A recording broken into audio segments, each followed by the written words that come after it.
कहानी प्यारी कबूतरी का रूपांतरण। गांव के एक कोने में मिट्टी और गोबर से बने एक कच्चे घर में एक प्यारी कबूतरी रही थी। उसका घोंसला घर की छत पर था और वह पूरे घर की चहेती थी। घर के बच्चे उसे खिलाते, बूढ़े उसे दाना खिलाते और सभी उसे बेहद प्यार करते थे। उसकी आदतें इतनी प्यारी थीं कि हर कोई उसे देखकर मुस्कुरा देता था। इन दिनों घर में शादी का माहौल था। हर तरफ चहल पहल और हंसी मजाक हो रहा था। बारात की तैयारियां हो रही थीं और सभी लोग घर से बाहर शादी के कार्यों में व्यस्त थे। लेकिन इस सारे शोर शराबे के बीच वह कबूतरी अपने घोंसले में बैठी सब कुछ देख रही थी। शाम ढलते ही कबूतरी को प्यास लगने लगी। उसने सोचा कि पानी के लिए उसे कुएं के पास जाना होगा। वह अपनी छोटी सी चोंच में एक छोटी कटोरी उठाकर कुएं के पास पहुंची। कुआं घर के पीछे था और कबूतरी ने कई बार वहां से पानी भरा था। लेकिन आज कुछ अजीब था। उसने जैसे ही कटोरी में पानी भरा, उसे महसूस हुआ कि पानी का भार उसकी उम्मीद से ज्यादा है। उसने उड़ने की कोशिश की, लेकिन भारी कटोरी की वजह से वह उड़ नहीं पाई। उसने कई बार कोशिश की, लेकिन हर बार वह जमीन पर गिर जाती। थककर कबूतरी ने अपनी छोटी छोटी आंखें बंद कर लीं और ऊपर आकाश की ओर देखा, जैसे किसी अदृश्य शक्ति से मदद मांग रही हो। उसी समय भगवान महादेव और माता पार्वती आकाश में विचरण कर रहे थे।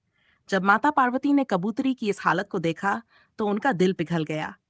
उन्होंने महादेव से कहा, स्वामी, देखिए ये छोटी सी कबूतरी कितनी मेहनत कर रही है, लेकिन उसकी मेहनत सफल नहीं हो रही। चलिए इसकी मदद करते हैं। महादेव मुस्कुराए और बोले, तथास्तु। महादेव के आदेश पर माता पार्वती ने कबूतरी पर अपनी कृपा दृष्टि डाली। अचानक एक अद्भुत चमत्कार हुआ। कबूतरी का छोटा सा शरीर धीरे धीरे बदलने लगा। उसकी चोंच, पंख और पंजे सुंदर हाथों, पैरों और एक मनमोहक चेहरे में बदलने लगे। कुछ ही पलों में वह कबूतरी एक सुंदर कन्या में बदल गई। उस कन्या ने समझ लिया कि यह सब महादेव और माता पार्वती की कृपा से हुआ है। उसने दोनों को हाथ जोड़कर प्रणाम किया। माता पार्वती ने उसे आशीर्वाद देते हुए कहा, अब तू इस घर की बेटी बनकर रह। तेरी उपस्थिति से यह घर हमेशा खुशहाल रहेगा। जब घर के लोग शादी के समारोह से वापस आए तो उन्होंने उस सुंदर कन्या को देखा।